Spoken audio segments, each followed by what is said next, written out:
how to make your robin and join in with Queen's Hall's Christmas show, the remarkable Robin Armstrong's extraordinary Christmas adventure. As well as making a robin for yourself, you can donate one for display and sale at Queen's Hall over the Christmas period.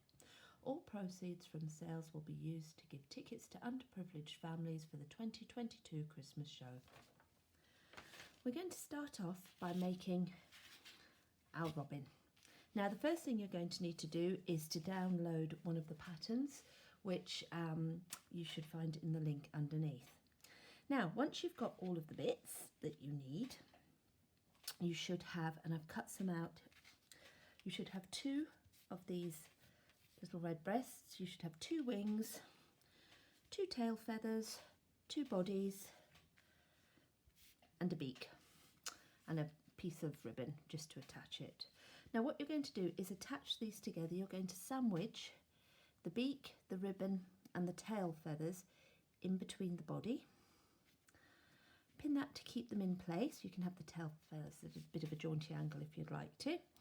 And once you've done that, you're going to do a running stitch all the way around to keep those in place.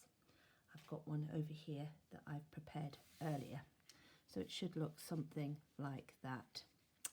Okay, once you've done that, you're going to get your little red breast over here and you're going to do the eye. So for the eye, we're going to do a French knot. These are really easy and really effective. Basically, we just put our needle in, work out where you'd like the eye to be, about there. Put your needle in, do a little stitch just to secure it. Just do it quite near to the hole where your needle went in, and then you're just going to wind the thread around the needle about 3 or 4 times. Whoops, there we go.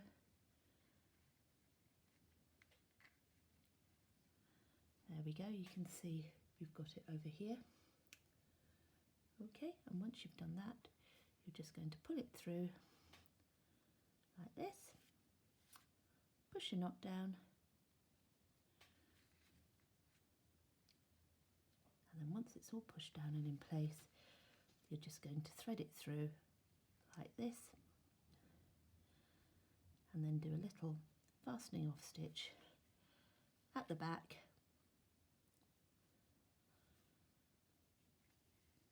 So it's ready, and then you can trim it off. Okay, now once you've done that, you're going to attach your wing, and your wing fits in over here like this.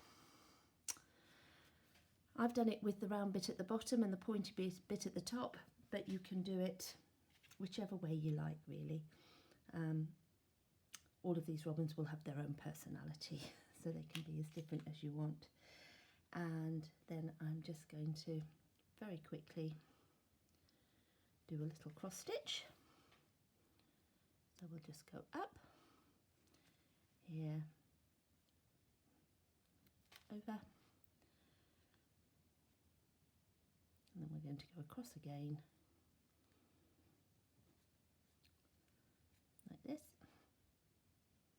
and down. And then we'll fasten off on the back.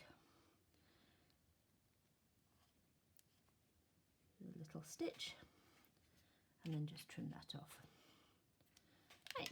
And there we have our robin's head and the red breast and the wing. Now we're going to do that on the other side as well, and I've got one that I've prepared earlier, so we've got our 2 robins together. Now once you've done that, all you're going to do is running stitch again, or the in out stitch as I call it, and you're just going to go all the way along and round and follow this round until it's complete. And when it's finished, it should look something like this. This is one that was done by one of the people who works at Queen's Hall, and this is really neatly done. You've got your neat stitching. This is all in self-coloured, so you've got red on the red and you've got a little brown cross on the wing. You can do whatever you want. You can do contrasting colours or same colours, whatever you feel is best. Okay, so that is how we do our robin. If you want to do something a little bit simpler, I've got one over here. It's exactly the same sort of process. The only thing is we're not going to have the tail feathers, and we're only doing one layer of felt. So for this one we'll use exactly the same process. And what we're going to do here is just get our one piece of felt. We're going to sandwich our two pre-prepared heads, red breasts and wings, one on each side with the body in the middle, and we are then just going to stitch all the way around using our running stitch. I've done a few over there. We've got the ribbon there as well, and when it's finished it should look something like this. I've done a little decorative running stitch around the edge. You don't have to do that, but it's just another way of doing it. It's a little bit easier to sew. You don't have so many layers to go through. So if you fancy doing something a little bit easier, if you were going to make several for Queen's Hall and you just wanted a simpler way of doing it, something less time consuming, that would be the one to go for.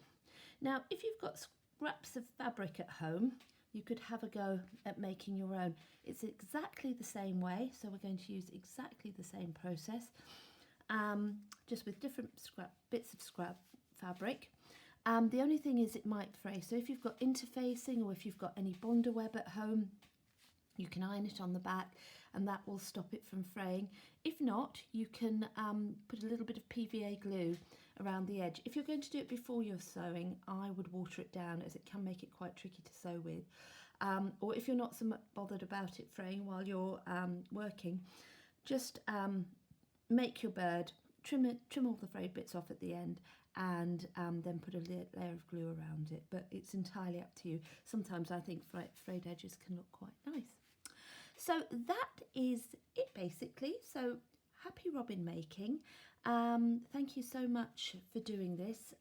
All of the robins that you make will be sold, and they'll be giving a family who wouldn't normally be able to go to the theatre a chance to see one of the fabulous performances at Queen's Hall.